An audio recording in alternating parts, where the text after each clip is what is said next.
Já o indivíduo condenado por improbidade administrativa pode perder o mandato, cargo, emprego ou função. Já compreendi. A minha dúvida é: cargo, emprego, função ou mandato que ele ocupava ao tempo da prática da improbidade ou este que ele ocupa hoje? E uma vez condenado por improbidade, ele ainda pode retornar ao serviço público? Esses são os temas centrais do nosso episódio do Pesquisa e Direito de hoje, que está imperdível. Vem comigo!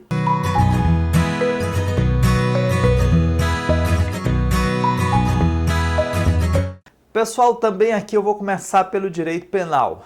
A jurisprudência do STJ se firmou na perspectiva de que a condenação penal pela prática de um ilícito penal, de um crime, gera a perda do cargo daquelas hipóteses mencionadas no episódio anterior como efeito secundário da condenação penal, artigo 92, incisos 1º, alíneas A e B.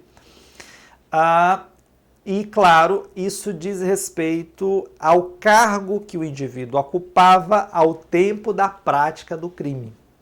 De modo que o cargo que ele ocupa hoje, sendo, portanto, distinto daquele que ele ocupava ao tempo em que praticou o ilícito penal, não sofrerá consequências, ele não perde o cargo atual que ele ocupa no momento da condenação. Atenção! Se não restar demonstrado que o exercício deste cargo hoje tem alguma relação com a prática do ilícito que ensejou a condenação penal. Então, a regra é que ele perde o cargo que ele ocupava ao tempo em que ele praticou o crime e não o cargo que ele ocupa hoje ao tempo da condenação. Isso em matéria penal. Até é possível a perda desse cargo atual, como eu disse, desde que haja fundamentação demonstrando essa pertinência entre o ilícito praticado, o crime, e o exercício atual do cargo. Já em matéria de improbidade, havia um debate muito grande na jurisprudência do STJ entre suas turmas e ficou, mais recentemente, agora em 2020, definido nos seguintes termos: a perda do cargo, emprego, função ou mandato em razão da condenação por improbidade administrativa deve alcançar qualquer que seja o cargo, emprego, função ou mandato, inclusive aquele que ele ocupe, o agente, ao tempo da condenação por improbidade. Já se eu estou entendendo bem, a situação de quem é condenado por improbidade para este fim é mais grave do que a daquele que foi condenado penalmente. Exatamente. Para a jurisprudência do STJ, o condenado penal perde o cargo que ocupava ao tempo da prática do crime. Interpretação mais favorável ao réu. Já em se tratando do condenado por improbidade administrativa, ele deve perder o mandato, cargo, emprego ou função que ele ocupe ao tempo da condenação, ainda que não demonstrada relação direta com o exercício do cargo.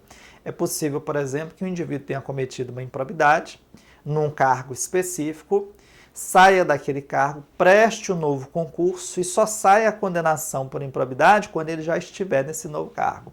No entendimento do STJ, ele perde esse novo cargo. Veja que situação interessante. Há uma previsão que inaugura esse episódio de hoje, lá na introdução, do artigo 137 da Lei 8.112, de 1990, que é a Lei dos Servidores Públicos Federais. Disposição essa que é repetida em diversas legislações estaduais e mesmo municipais. O que ela estabelece? Que o indivíduo condenado por improbidade administrativa, não só por improbidade, são várias as hipóteses, mas eu estou aqui mencionando improbidade, ele não poderá, é o que diz o parágrafo único do artigo 137, retornar ao serviço público federal nunca mais.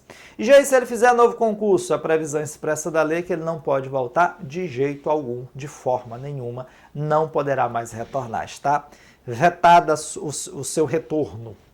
Essa previsão foi objeto de ADI, ação direta de inconstitucionalidade, promovida pela Procuradoria-Geral da República, e o Supremo Tribunal Federal, agora recentemente, em dezembro de 2020, salvo engano, decidiu que está superada esta previsão. Ela atribui ao agente público uma pena de caráter perpétuo. O Supremo Tribunal Federal, em seu debate, até entendeu que é importante um prazo, pode ser estabelecido pelo Congresso Nacional, um prazo de reflexão de incompatibilidade, mas sempre uma incompatibilidade temporária, O Congresso ainda deve regulamentar esse tema. Fato é que esta inviabilidade absoluta de retorno foi considerada atentatória da cláusula pétrea que veda no ordenamento jurídico brasileiro as penas de caráter perpétuo. Perfeito? Já aí, se ao ser processado, o agente público tiver foro por prerrogativa de função, será possível a aplicação da pena de perda do cargo? O foro por prerrogativa de função se aplica às ações por improbidade? Esse é tema, claro, para o nosso próximo Pesquisa de Direito. Aguardo você até lá.